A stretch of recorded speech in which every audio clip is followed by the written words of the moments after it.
Hello बच्चों, let's see this question. This question says H3A is a weak triprotic acid. K1, K2 and K3 की value यहाँ पे दे रखी है that K1 is 10⁻⁵, K2 is 10⁻⁹ and K3 is 10⁻13. Calculate the value of px of 0.1 molar H3A aqueous solution where px is what? Px is negative logarithm of x and x क्या है? It is concentration of A3 minus divided by concentration of HA2 minus. सबसे पहले इस question को categorise कर लेते हैं कि किस चैप्टर से है और इसमें लगने वाला की कंसेप्ट क्या है.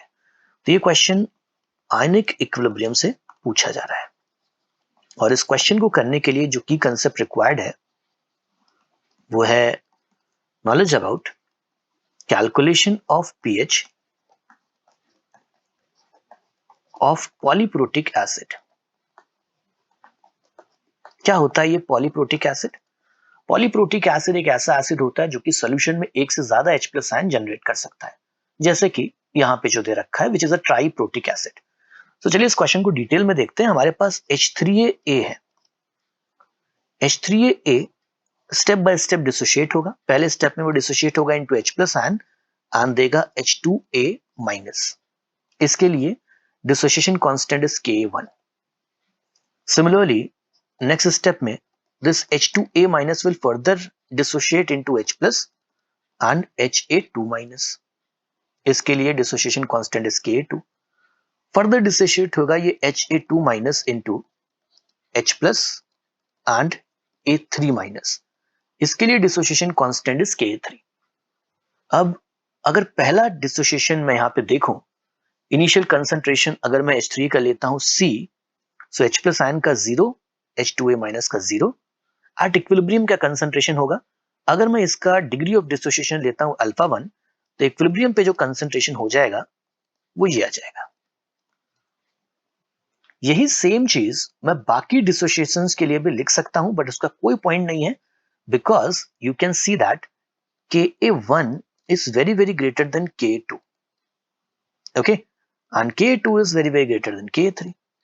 यानी जैसे जैसे हम आगे बढ़ते जा रहे हैं, फर्स्ट डिसोसिएशन के बाद सेकंड डिसोसिएशन देख रहे हैं, थर्ड डिसोसिएशन देख रहे हैं, तो K1, K2 और K3 के वैल्यू में अगर हम कंपेयर करें, सो K1 की वैल्यू काफी ज्यादा है K2 से और K3 से. मतलब फर्स्ट डिसोसिएशन इज सिग्निफिकेंट और उसके बाद के डिसोसिएशन जो है वो बहुत कम हो रहे हैं, हम उनको नेग्लेक्ट कर सकते हैं. So we can say that the H+ ion is mainly coming from the first dissociation. Right, हम ऐसा बोल सकते हैं कि concentration of H+ ion is coming mainly from first dissociation. okay, so इसको ध्यान में रखते हुए अगर मैं K1 की वैल्यू लिखता हूं तो वो क्या आएगा?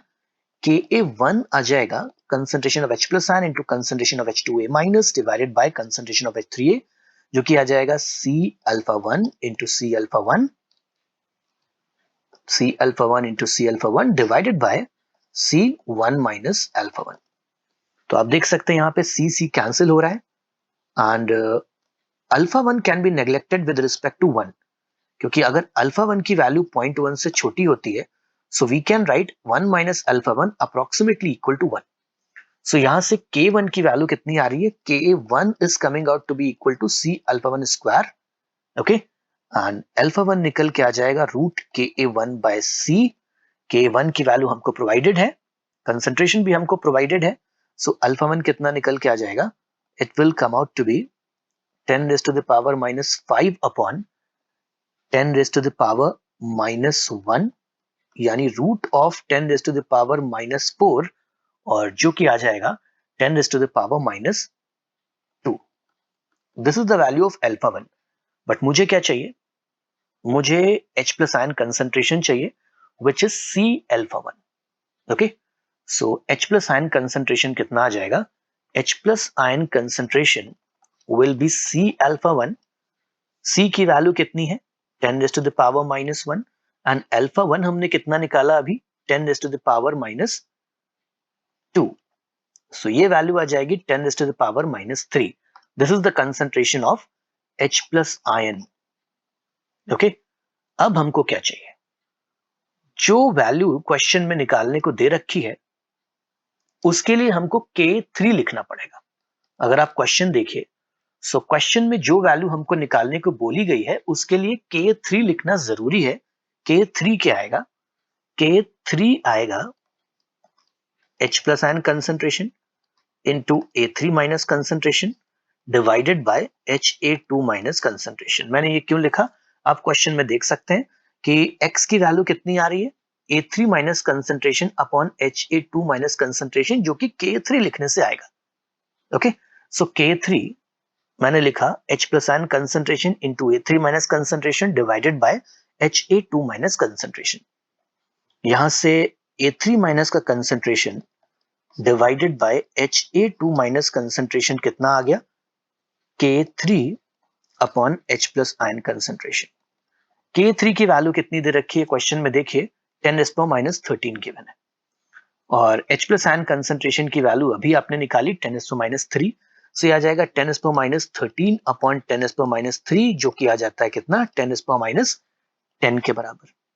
So this is X। So Px कितना आ जाएगा, it will be negative logarithm of 10 raised to the power minus 10, which is 10. Hence, this is our final answer. Px की वैल्यू कितनी आ रही है, 10. This is our final answer. I hope this is clear to you. Best of luck.